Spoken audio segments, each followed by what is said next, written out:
PCS के through officer बनना चाहता है तो वो पहले पीसीएस के थ्रू एक ऑफिसर बन जाए, फिर यूपीएससी का। शुरुआत में यूपीएससी नहीं होना चाहिए, नहीं किया जाना चाहिए। जोखिम ज्यादा है, वहां पे 1000 के आसपास सीट है, पूरे देश के लोग एग्जाम देते हैं, सिलेक्शन के चांसेस थोड़े कम रहते हैं। बीपीएससी में 2000 सीट आया था 70 में, 72 में भी, 71 में भी 1200 प्लस सीट आया। 72 में भी उम्मीद की जाती है कि कहीं ना कहीं से जो सीट निकाले बीपीएससी के द्वारा निकाला जाएगा। हमें नहीं लग रहा है कि बहुत कम सीट होगा।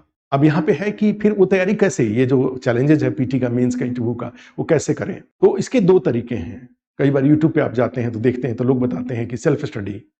एक बात ध्यान रखिए, आज के इस कॉम्पिटिटिव जमाने में जब समय की कमी है, लाइफ में टाइम का इंपॉर्टेंस है, तो ऐसी स्थिति में आप कल्पना करके देखिए कि एक बच्चा पीटी में जो 8 सेक्शन है, मेंस के जो 3 पेपर हमने बताया, उसकी खुद तैयारी कर रहा है, खुद इसका लिस्ट ऑफ टॉपिक्स बना रहा है, खुद उसका कंटेंट क्रिएट कर रहा है, खुद उसको बार बार पढ़ रहा है, खुद ही लिखने का प्रैक्टिस कर रहा है, क्लियर है, खुद कर रहा है वो सारा कुछ। और एक दूसरा बच्चा है जिसको कम से कम 20 टीचर उसको सहायता कर रहे हैं। पीटी के 8 सेक्शन के लिए 8 टीचर, कोई साइंस के लिए, कोई फिजिक्स, कोई साइंस के लिए, कोई हिस्ट्री के लिए, कोई ज्योग्राफी के लिए, कोई इकोनॉमी के लिए, कोई करंट अफेयर्स के लिए, कोई बिहार स्पेशल के लिए, कोई मैथ रीजनिंग के लिए, 8 टीचर उसको। मेंस में जाते हैं तो history, culture, DI, current affairs, economy, geography, polity, science, technology, essay, तो 20 टीचर एक बच्चे को गाइड कर रहे हैं और एक बच्चा खुद से प्रयास कर रहा है। खुद से प्रयास करने से जरूर, लेकिन टाइम लगेगा। और आज के कॉम्पिटिटिव जमाने में समय की बहुत वैल्यू है।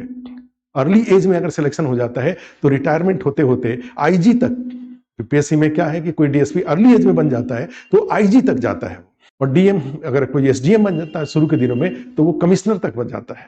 तो क्यों हम एक्सपेरिमेंटेशन में, हर काम में थोड़े पैसे लगते हैं, और कोचिंग वगैरह से, अब है कि कोचिंग वगैरह है, उससे जुड़ जाते हैं, थोड़े पैसे लगते हैं, तो उससे क्या होता है, सिंसियरिटी आ जाती है। और इतने सारे लोग जब आज के समय में किसी के पास जाएंगे तो कोई 2 घंटा समय नहीं देता है।